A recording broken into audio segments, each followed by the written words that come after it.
Sometimes, otherworldly beings find interesting ways to try and contact you. They might use a Ouija board, or maybe come to you in a dream, or sometimes they speak through another person. They each have their own style and preference that's particular to them. The one who contacted Jack spoke to him through his computer, or I guess you could say that the communication was through on screen text. The first time it happened, Jack had been sitting at his computer playing solitaire. A blinking red light from the router indicated that his internet connection was down again. This was at least a weekly occurrence, and Jack was getting used to this spotty internet service. As he moved his cards, the game faded into a solid black screen, and the red text appeared. "Hi, Jack. I need a favor from you. You're a very special person, and I know you'll help me. I can't ask this of just anyone. I really need your help." Jack paused for a second. The router light was still blinking red. Is this some sort of joke? He couldn't help but wonder. Several months later, the message continued. "Yes, Jack, I know this is weird for you, but I don't want you to worry. This is just a small, easy favor I need. I'll make sure you're rewarded." Now, nearly in a panic, Jack reached around and pulled the internet cable completely from the wall. "Still here, Jack. I don't want to waste any more of your time, so I'll get right to what I need. Tomorrow, when you go to work, I need you to move the large potted plant that's next to the elevator on the ground floor. All you have to do is pull it out 3 inches from the wall. If you do it at 8:17, nobody else will be in the area." Jack sat there, refusing to respond, still trying to figure out what was happening. The writing continued. "Look, Jack, I'm asking you because I know you'll do it. You won't let me down. You're special. We'll talk tomorrow." Jack pulled the power cord from the wall, and the computer went blank. Did that really just happen? He thought. Still shaking from the experience, he took a warm shower and got ready for bed, convincing himself that he'd either had some crazy dream or that this was just some elaborate joke. But who would play that kind of joke on him? He didn't really have friends or enemies. He woke up the next morning feeling refreshed. Work would start at 8:30 a.m., and Jack was never late. He pulled into the parking lot at 8:10. Normally, he'd just go right in, but the message had told him to move the plant at 8:17. Was he really going to do it? Overnight, Jack's fear had turned into curiosity. Let's say he moved the plant. He wouldn't be doing anything wrong or illegal, right? In Jack's mind, the most reasonable course of action was to move the plant. He'd do it. Nothing would happen, and he'd be able to put this whole crazy matter behind him. 1 minute before 8:17, Jack left his car and walked towards the building. He entered the foyer at the exact time he was supposed to. The message was right. Nobody else was around. Odd, Jack thought. The building was normally busy this time of morning. But this temporary lull had been accurately predicted. Fine, let's see what happens, Jack muttered to himself. He walked up to the large potted plant placed firmly between the 2 elevators in the lobby of the 10-story building. The plant looked like it was fake, a decoration people passed every day without really noticing. It was heavier than Jack realized. He put some might into his effort and pulled the plant out 3 inches to his best estimate. He stood back and looked at the plant, then looked around the lobby. People were coming in behind him now, and the lobby was starting to fill up again. Nobody seemed to notice the plant was in a slightly different location. Nothing seemed different at all. Jack skipped the next elevator and waited. Waited for something. But nothing happened. Finally, Jack entered the elevator and made it to his 7th-floor cubicle. On time, like always. If you ever asked Jack's coworkers to describe him, you'd hear words like polite, quiet, respectful, and competent. And while those words were all accurate, they gave little indication of the truth. The truth that Jack didn't like most people.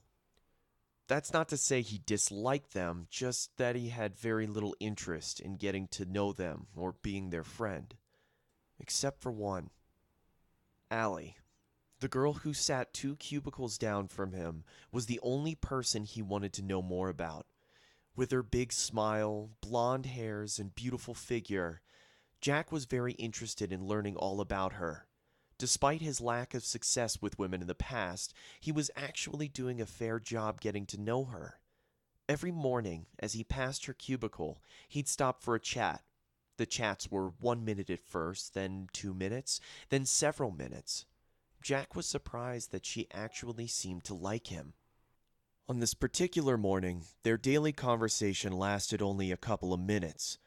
As they exchanged their morning greetings and talked about Allie's wild night out, the elevator doors opened up behind them. Out hobbled James Bentley, the boss of both Jack and Allie. James's loud complaining could be heard throughout the office. My damn foot! What happened, James? Came the mumbled queries. It's that damn plant they have in the lobby. I ran into it and twisted my ankle. James, you can barely walk. You need to go to the hospital, came Allie's concerned reply. Can't do it now. I have meetings all day. Too important to cancel. I'll just have to tough it out. Jack, feeling stunned, left Allie's cubicle mid-conversation and sunk down into his chair. It was his fault. He was sure of it. How could he be so stupid and careless? Still, no use worrying about it now. A twisted ankle would heal. Everything would be all right. Upon his return home, Jack went immediately to his computer and turned it on. As soon as the computer booted up, the screen went black and a new message popped up. How was your day, Jack? He sat there, staring at the screen, not knowing how to answer. The message on the screen continued. Actually, I know how your day was, but never let it be said that I'm not polite. You're wondering what's going on. You want to know why James Bentley had to twist his ankle. Well, Jack, this chain of events isn't done playing out, and I don't want to tell you too much too soon. But this will all make sense to you in short order. Just go to work tomorrow like you do normally. Don't worry about a thing, Jack. You'll be rewarded. You're special. Talk to you tomorrow. Jack sat back in his chair. What was going on? Who was this sending him messages? Jack's curiosity was fully engaged, and he was almost a bit excited to see what would happen next. The next morning, work started off as any ordinary day. Jack noticed that the plant had been pushed back fully against the wall, probably by the night cleaning crew. James Bentley showed up shortly after lunch, hobbling into the office on his one good foot. Ugh, this foot is killing me, Jack could overhear him say, but apparently James still had a meeting he didn't want to miss. It wasn't until around 3 o'clock that Jack saw him again. James, who always seemed to prefer Allie over others, came limping up to her cubicle. Allie, you're not doing anything right now, are you? No. Nothing that can't wait until tomorrow, I guess. Good. Could you please drive me to see my doctor? I probably should have gone yesterday, but I just couldn't get away. This pain is just killing me right now, and I don't think I can drive myself. I barely made it here this morning, and I don't think I can even push the gas pedal right now. We can take my car if you want. Yeah, that's fine, James. I don't have a problem taking you. Turning to Jack, she said her goodbye. See you tomorrow, Jackie. She put her coat on and slowly followed James as he struggled down the hallway. She gave a half turn and a shrug in Jack's direction, with a little smile as she walked away. Jack felt even lonelier than normal when she was gone. It was 10 minutes later that they all heard the crash. It was preceded by the loud horn of an 18-wheeler and screeching brakes. The collision itself was a sickening thud of 2 large metal objects colliding. Even on the 7th floor, it was loud. The office workers gasped and ran to the windows. "Is that James's car?" one of them asked. "Hard to tell from up here," someone responded.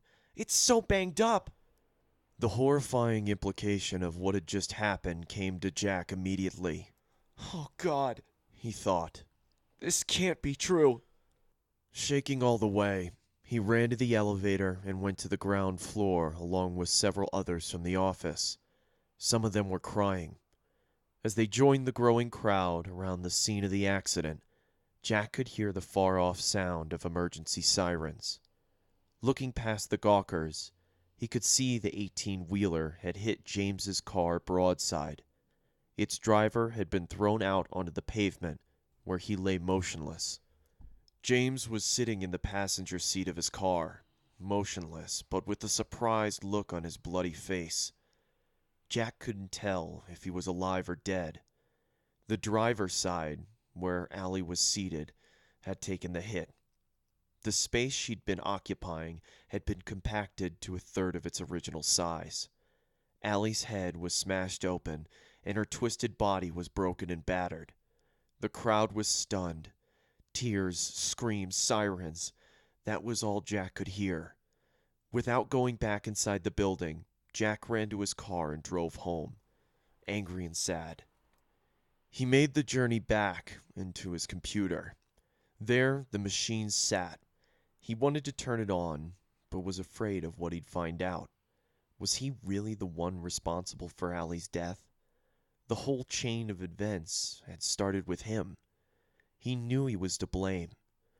Jack reached for the power button and then pushed his hand back. Finally, after several minutes, he found the mental strength to turn it on. The screen flickered and then went black, and the familiar text started appearing on the screen. No, Jack, it's not your fault. I know you're blaming yourself, but all people die eventually, some just sooner than others. Jack stared at the screen. He resisted the urge to throw the monitor to the ground. After a moment, the writing continued. Jack, I'm going to tell you something, and I really need you to seriously consider everything I'm about to say. You thought you were in love with Allie. The truth is, you just wanted to fuck her.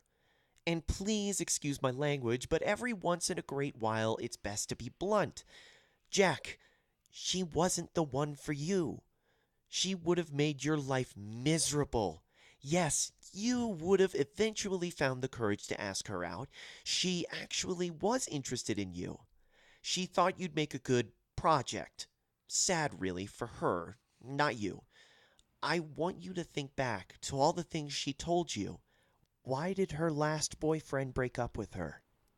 Because she cheated on him. Jack mumbled under his breath.